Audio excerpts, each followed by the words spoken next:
Welcome back. Break के बाद update करेंगे आपको। पहलगाम में फॉल्स फ्लैग ऑपरेशन बेनकाब होने पर भारत ने नया ड्रामा रचाने का मंसूबा बना लिया।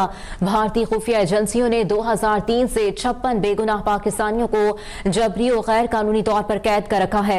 भारत इन कैदियों से तशद्दुद के जरिए जबरदस्ती पाकिस्तान के खिलाफ जहर उगलवा सकता है। पाकिस्तानी कैदियों को दहशतगर्द जाहिर करके जाली मुकाबलों में मारे जाने का शुबा, बालाकोट तर्ज पर नाम नेहाद दहशतगर्द कैंपों का बयानिया बनाकर हमला करने की भी मंसूबाबंदी। दिफाई माहिरीन का कहना है कि पाकिस्तान किसी भी भारतीय जारहियत का मुंह तोड़ जवाब देने की मुकम्मल सलाहियत रखता है।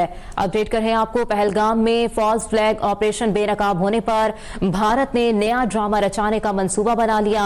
भारतीय खुफिया एजेंसियों ने 2003 से 56 बेगुनाह पाकिस्तानियों को जबरी और गैर कानूनी तौर पर कैद कर रखा है। भारत इन कैदियों से तशद्दुद के जरिए जबरदस्ती पाकिस्तान के खिलाफ जहर उगलवा सकता है। पाकिस्तानी कैदियों को दहशतगर्द जाहिर करके जाली मुकाबलों में मारे जाने का शुबा, बालाकोट तर्ज पर नाम नेहाद दहशतगर्द कैंपों का बयानिया बनाकर हमला करने की भी मंसूबाबंदी। दिफाई माहिरीन का कहना है कि पाकिस्तान किसी भी भारतीय जारहियत का मुंह तोड़ जवाब देने की मुकम्मल सलाहियत रखता है। और वज़ीर-ए-आज़म शहबाज शरीफ की ज़ेर सदारत में कौमी सलामती का कमेटी का इजलास भी इस वक्त जारी है। इजलास में आला अस्करी क़यादत, विफाकी वज़रा, कौमी सलामती कमेटी के अरकान और दीगर सीनियर अफसरान शरीक हैं। इसी हवाले से बात करेंगे। हमारे साथ दिफाई तज्ज़ियाकार नईम लोधी साहब ने हमें ज्वाइन किया है। नईम लोधी साहब, बहुत शुक्रिया आपके वक्त का। क्या कहेंगे आप? पहलगाम में फॉल्स फ्लैग ऑपरेशन बेनकाब होने पर भारत ने अब नया ड्रामा रचाने का मंसूबा बना लिया है, जबकि दूसरी जानिब कौमी सलामती का इजलास भी इस वक्त जारी है।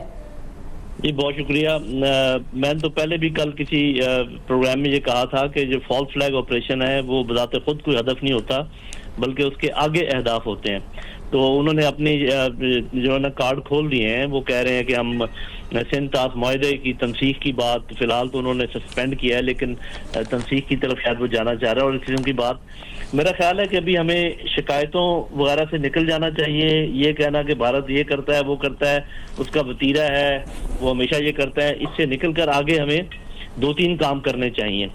एक तो ये सोचना चाहिए कि हमारा रद्द अमल क्या हो और हम इसके जवाब में क्या करें। मिसाल के तौर पे क्या हम वर्ल्ड बैंक में जाएं जो कि गारंटर है इस सिंध ताश मुआहदे का, या इंटरनेशनल कोर्ट ऑफ जस्टिस में जाएं। लेकिन ये भी आप जानते हैं, आपके सारे नाजरीन, कि आजकल जिसकी लाठी उसकी भैंस, कोई बैनुल अक़वामी कानून, किसी की कोई पासदारी नहीं है। तो फिर हमारे पास कौन से ऑप्शन रह जाते हैं? तो मेरा ख्याल उन पर बात करने की ज़्यादा ज़रूरत है। जैसे आपने अपने उसमें बताया खबरों में और इंट्रो में भी कि हमारी फ़ौज अल्लाह ताला के फजल करम से बहुत एक मजबूत फ़ौज है और जंगी हिसाब से बहुत मंझी अफवाज में इसका शुमार होता है। तो अगर वो कोई खेल खेलना चाहते हैं तो इस मैदान में जी बिस्मिल्लाह आएँ। और मैं आपको 1-2 बातें बता सकता हूँ। एक तो ये कि अगर वो हमारा पानी रोकेंगे, फौरी तौर पे तो रोक नहीं सकते, साफ ज़रा है, उसके लिए कोई डैम बनाने पड़ेंगे, टाइम लगेगा। लेकिन अगर वो हमारा पानी रोकेंगे तो इंशाअल्लाह अल्लाह ताला के फजल करम से हमें ये सलाहियत मौजूद है कि हम उस जगह पहुँच जाएं जहाँ से ये पानी आता है। एक तो ये बात नोट करने की है। दूसरी बात यह है कि बहुत सारी ऐसी चीज़ें जो हमारे पास हैं, हमारा दुश्मन उनको जानता है, हमारी कौम भी उनको जानती पहचानती है। लेकिन दुश्मन के लिए मैं ये खबर पहुंचा दूं कि बहुत सारी ऐसी चीज़ें भी हैं जिनका उनको अभी कोई ख्वाबो ख्याल नहीं है, जो हमारे पास मौजूद हैं।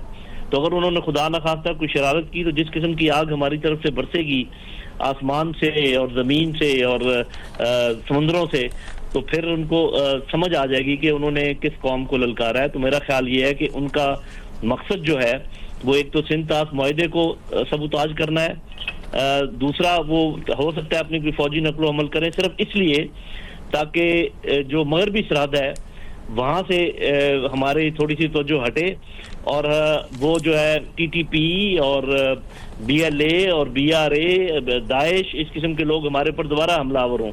मेरा नहीं ख्याल कि वो ये हिम्मत करेंगे कि किसी किस्म का फिजिकल हमला पाकिस्तान पे करने की कोशिश करेंगे। इसमें बहुत बड़ी रिस्क उनके लिए मौजूद है। जी, दिफाई तज्ज़ियाकार नईम लोधी साहब हमारे साथ मौजूद थे। बहुत शुक्रिया सर आपके वक्त का। अभी सब्सक्राइब करें ताकि कोई खबर रह न जाए।